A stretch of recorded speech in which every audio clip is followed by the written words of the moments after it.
Hi, this is Zak Mir from Master Investor with a Bulletin Board Heroes Extra on Monday, the 27th of April. I'm starting off with comms, where you can see that there's been a rebound off this support line from February. That's around the 20-day moving average level, 0.69 pence. That renders the April price action or the early April price action a bear trap.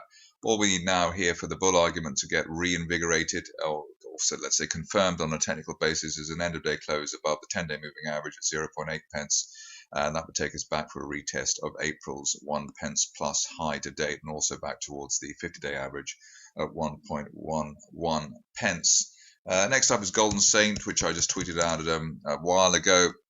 This is looking encouraging in the sense that we've got a rebound off this rising trend channel from January, also a break above the 50-day moving average at 0.22 pence, that's shown in blue. The message at the moment is that while there's no end of day close back below this support line from January, 0.17 pence, we'd be looking for a partial or even a full retest of March resistance towards 0.6 pence. If you're cautious on the shares, maybe wait for a couple of end of day closes above the 50-day line. But this break of RSI 50 and that former April peak there towards the neutral 50 level does look like a leading indicator on a new leg to the upside. A couple of Chinese stocks in focus at the moment, doing rather well. Obviously, some people not so fond of this area of the market, but it does actually look quite encouraging on a technical basis at JQW. Here we see a similar break through the 50-day average as we've just seen in GSR, Golden Saint. Second day above the 50-day line at 10 pence. And while that holds, really, we'll be looking for progress towards the top of a December rising trend channel as high as 30 pence over the next few weeks. If you're cautious on the stock, maybe wait for a pullback towards what was formerly resistance around the 14 pence level at the end of February. That might sort of at least improve the risk reward in terms of having your stop loss just below the 50-day line.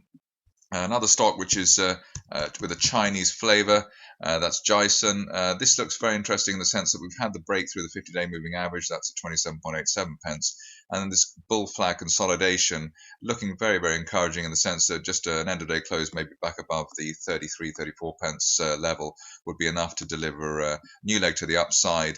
Initial target there towards the 2014 resistance, 40 pence plus. Overall target here could be rather more substantial, perhaps towards the 60 pence level, which would be back towards the really the same levels that we had in December on the way down. So quite an encouraging scenario there for Jiasen International if we can get a decent bull flag breakout. Stop loss initially back below the 50-day line, 27.87 pence.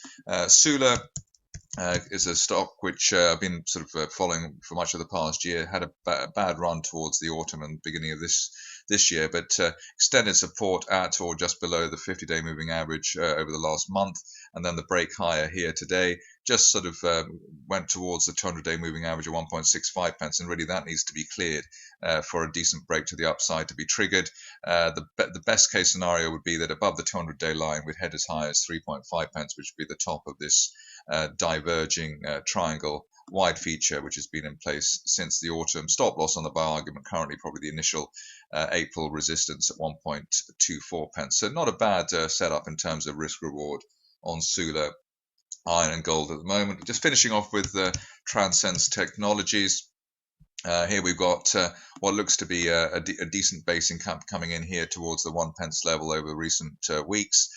Looking for an end of day close really above the 50-day moving average, 1.33 pence to deliver a possible retest of March resistance at 2.5. So everything to play for there. I like the way that we've broken back above the neutral RSI 50 level to leave the RSI at 55. End of day close around these levels would be a leading indicator on a new leg to the upside. Actually, initially resistance here 1.8 pence, which is this gap from March. That's it from me. More updates at masterinvestor.co.uk.